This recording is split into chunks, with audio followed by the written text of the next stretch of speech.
उस वक्त और सोचा किस वक्त जब बात है 1800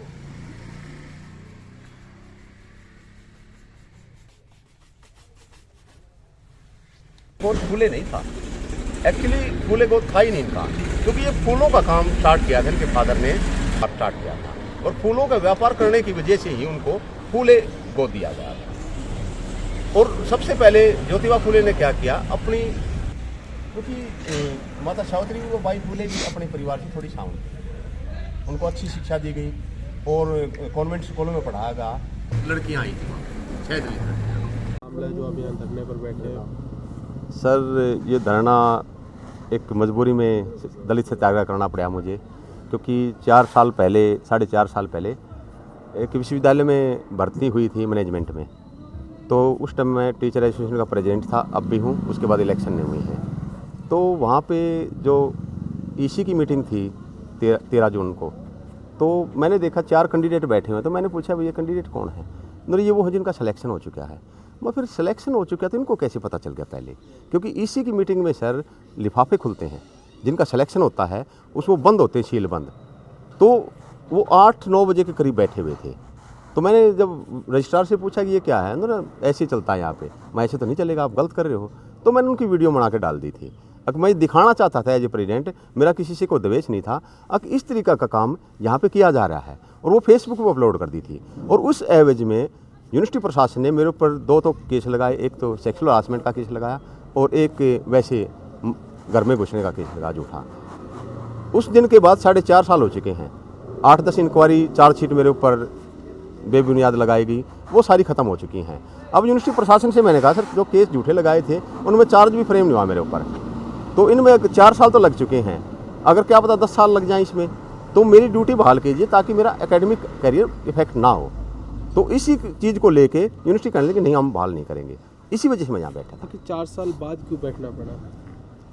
4 साल पहले तो मैंने सोचा कि भाई कोर्ट में है, चार्ज लगे नहीं हैं, तो जैसे कोर्ट में जाता जज साहब कहते हैं नेक्स्ट हियरिंग में आपका डिस्चार्ज कर देंगे, वो काम लगा रहा। फिर कुछ चार्जशीट में बार बार बुलाते थे। पिछले 3 साल में मेरे को मिलने नहीं दिया वीसी से।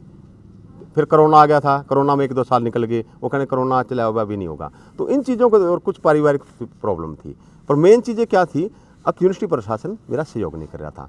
बार बार पत्र लिखे, और मैं एक चीज़ ये भी दिखाना चाहता था कि मैंने कितना संघर्ष कर रहा हूँ। मैं पहले भी बैठ सकता था मैं, पर प्रशासन को बार बार मैंने लेटर लिख के इनको बहुत मौका दिया, पर जब देखा कभी ये मेरे करियर बर्बाद करने वाले, तो मैं यहाँ पे बैठ गया। तो जिस तरीके से यहाँ बैठ कर जूते पालिश कर रहे हैं, क्या चेताना चाह रहे हैं जिस तरीके? सर, एक मैटर है, मैं दलित समाज से आता हूँ, एससी समाज से आता हूँ, और हमारे बहुत ही कम हैं लोग जो उच्च वर्ग की पोस्टों पर जाके बैठते हैं।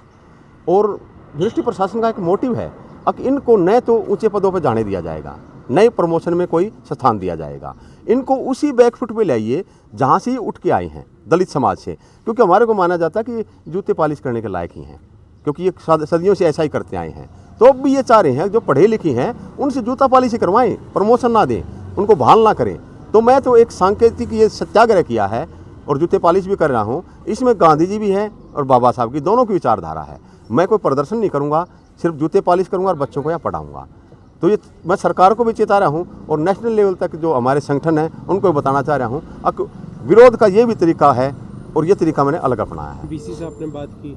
वीसी साहब से मैं मिलने जाता हूँ, मेरे को 5-6 घंटे बिठाया जाता है, और कई बार तो कह देते आज नहीं मिलेंगे। तो एक वो कहते हैं काम है, काम तो ये भी है कि मैं एक विश्वविद्यालय का सदस्य हूँ, और मेरे हिस्ट्री डिपार्टमेंट में अभी 2 एडोप के टीचर हैं। वीसी के अलावा बात करें तो शिक्षा मंत्री है, मुख्यमंत्री, कहीं आपने अपनी आवाज़ पहुँचाई है अभी तक? मैंने वहाँ पे आवाज़ नहीं पहुँचाई मैंने, पर इस माध्यम से पहुँचाऊँगा। क्योंकि पिछली बार जब सेक्सुअल हरासमेंट का केस मेरे ऊपर लगाया गया, तो मेरे को कंप्लेंट की कॉपी भी नहीं गई, और बगैर कंप्लेंट के क्या कोई केस हो सकता है? आपको बताना तो पड़ेगा भाई आपके ऊपर ये एलिगेशन दौर लगाया गया था सेक्सुअल हरासमेंट की जो आप बात कर रहे हैं। देखिए, हम किसी का नाम सार्वजनिक नहीं ले सकते, पर यहाँ पे एक महिला अध्यापक के द्वारा मेरे ऊपर लगाया गया था सेक्सुअल हरासमेंट का केस। तो उसमें चार्जशीट वो तो सारी सोची समझी हाँ साजिश थी। मेरे को कंप्लेंट की कॉपी नहीं दी गई, और मैंने वीसी को लिखा sir it's not the natural justice. मैं कंप्लेंट का पता ही नहीं, तो मैं जवाब क्या दूंगा? मुझे 8 महीने बाद आरटीआई कमिश्नर से कॉपी मिली। तो मैंने सोचा अगर यहीं ये हाल है प्रशासनिक व्यवस्था का, मैं सीएम को लेटर भेज दूंगा, क्या होगा उससे? शिक्षा मंत्री को लेटर लिख दूंगा। तो तो अगर यही यूनिवर्सिटी प्रशासन ही 8 महीने में मेरे को जवाब दे रहा है तो वहाँ से कितने साल लग जाएंगे। तो इस वजह से ये मैंने ये तरीका सोचा सर। मुख्य मांग आपकी? मुख्य मांग तो सिर्फ ये है कि मेरा 4 साल मेरा पूरा एकेडमिक करियर बर्बाद हो चुका है। इस दौरान मेरा ग्रेड पे है, मेरा एसोसिएट का प्रमोशन भी रुका हुआ है। अब ये है बहाल भी कर देंगे, फिर ये कहेंगे आपने 4 साल पढ़ाया नहीं। तो वो किसकी कमी है, मैं नहीं पढ़ा पाया। मैंने बेल पे आते ही लेटर डाला था कि मुझे बहाल किया जाए, इन्होंने नहीं किया। अब वो ग्रेड पे भी उसके लिए भी कहेंगे क्लास की ज़रूरी है लेना, फिर ये कहे प्रमोशन के लिए भी क्लास लेनी ज़रूरी है। वो चीज़ें मैं कहाँ से लाऊंगा अब मैं?